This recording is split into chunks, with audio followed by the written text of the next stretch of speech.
the Sony a6300. Thank you for watching, subscribe to see more content, and as always, stay classy.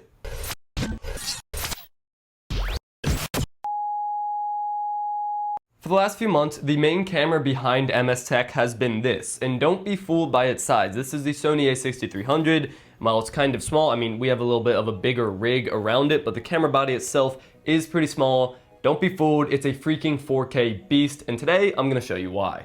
Unfortunately, I have no idea how to review a camera. I've only used a few in my time. I don't know all the technical specifications behind them, but what I do know is how it performs making YouTube tech videos. So in this video, I'm gonna give a quick overview of our setup with the Sony a6300 and just talk about why we chose the rig parts that are here. And then I'm actually gonna go through the process of filming some shots and then editing the shots and showing the final product to actually show what this camera can do for you if you have a tech channel. Because I'm thinking most of you guys, you're not really worried about how well it can have landscape photography or something like that. You want to know how well it can film video, and that's what I'm here to show you because that's what we use it for. Let's do this. Alright, so first things first, I'm just going to go over the rig we have here. So the body itself of the Sony a6300 is just this rectangle right here, and it costs about $1,000 without a lens. And then the first thing we did was buy a lens. This is the Sony SEL 1018, which is a 10 to 18 millimeter f2.8, I believe.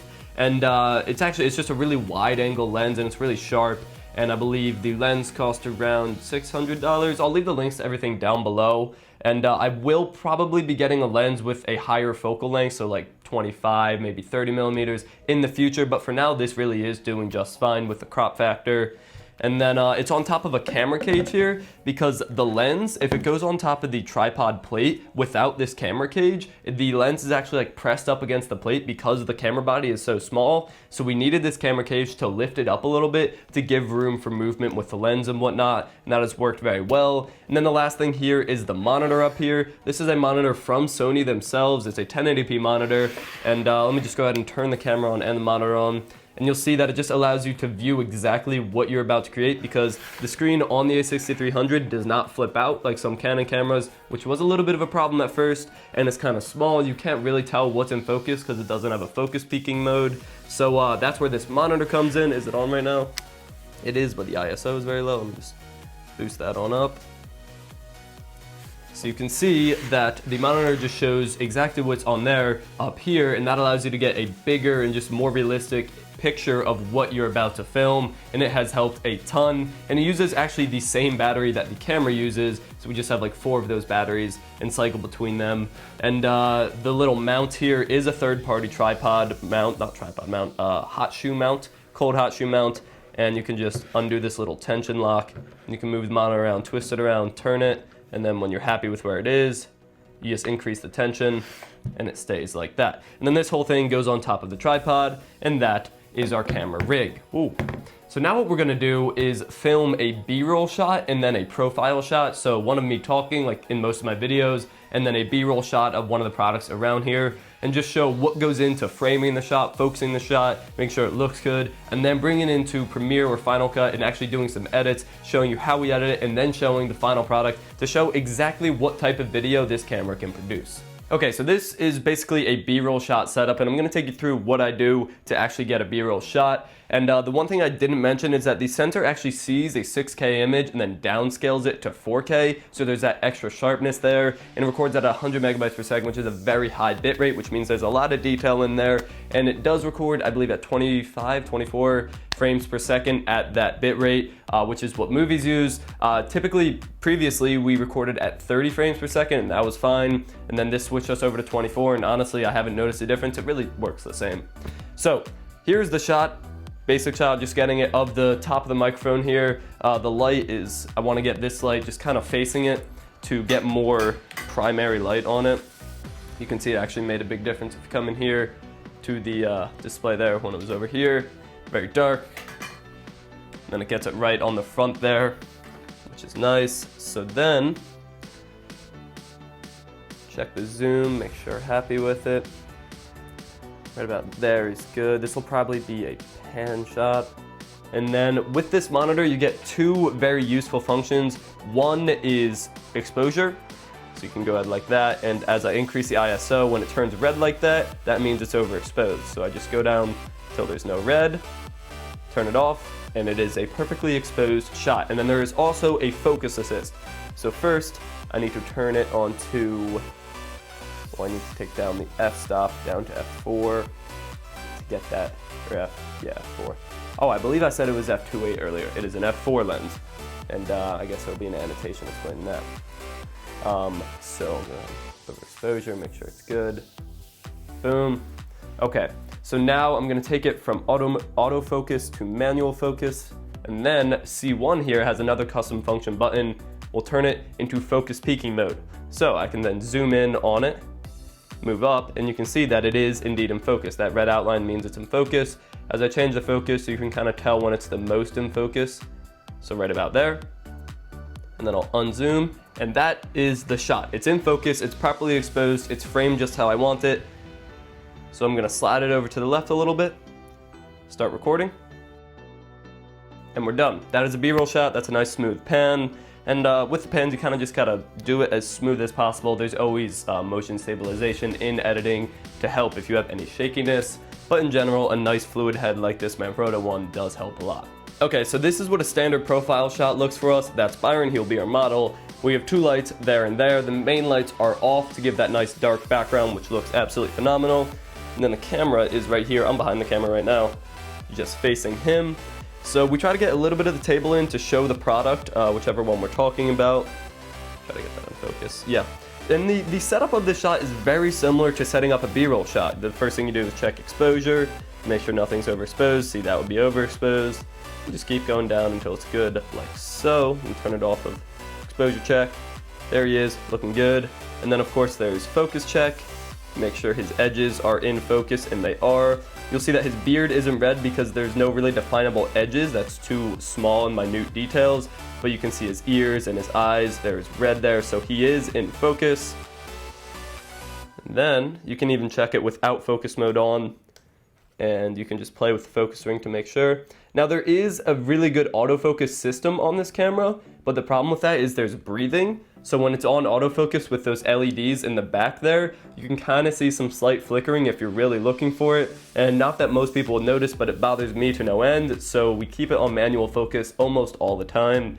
And once we're here, we're good. You just click record.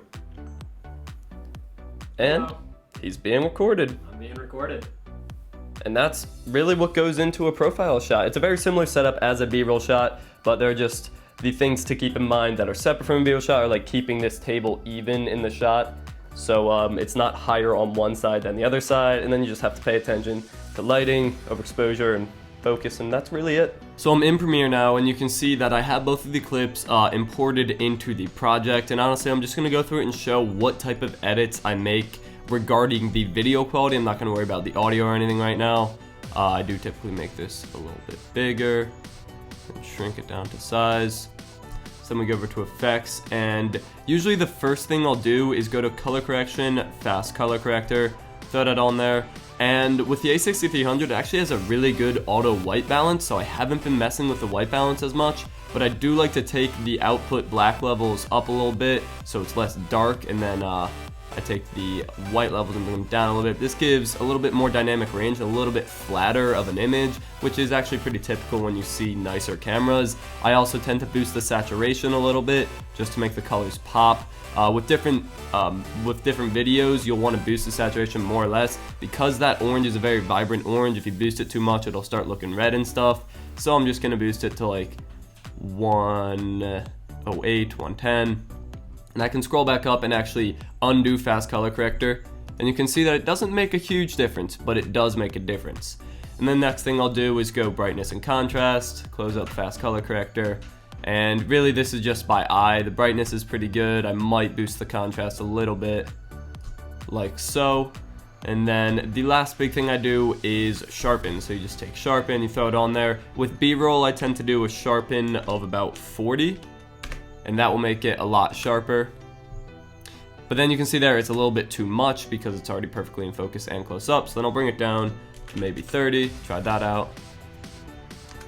Get that at full resolution playing. That looks very sharp, very perfect. So that is ready to be rendered out. And when it comes to the render settings, of course I'm exporting in 4K, and then with bitrate, VBR 1 pass, which is variable bitrate 1 pass, and then I do a target bitrate of 30 and maximum bitrate of 40. Make sure you have maximum render quality checked and render at maximum depth checked, because that gives you the best color depth. And then you can go ahead and just, well, actually I'm going to rename it and put it on the desktop, test BRoll footage, and go ahead and export it, and it will be exported. And then once it's done, I will just show you the clip and you can see what it looks like and the before and after.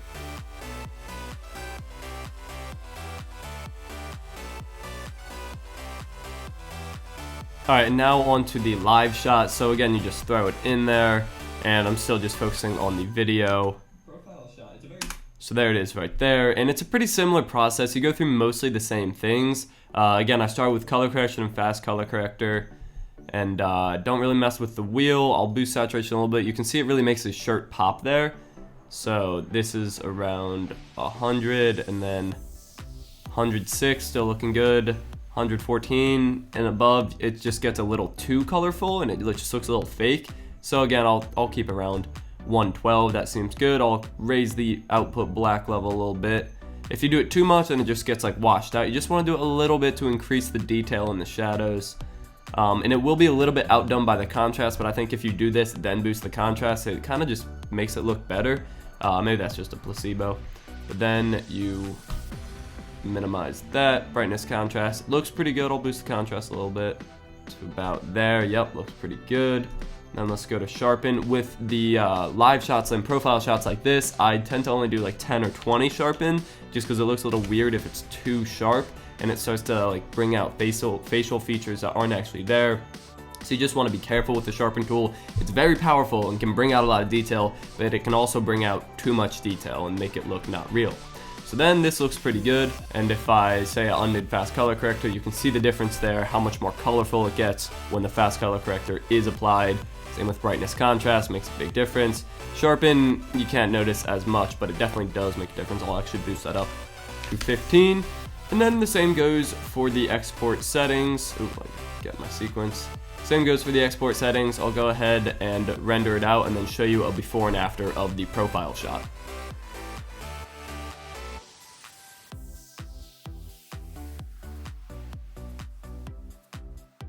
That's going to be it for this video. You can see that when used properly, the a6300 can produce a really stellar 4K image and video. And honestly, for $1,000, it is absolutely the best 4K camera you can buy if you are creating web videos like here on the internet with my tech videos. I'm extremely happy with this purchase. Honestly, I'll be using this probably for another 2 years or something until a better camera comes out for around the same price or a little more expensive that can do 6K or something like that. But honestly, for 4K, this is all I need, and I'm happy. Thank you for watching, subscribe to see more content, and as always, stay classy.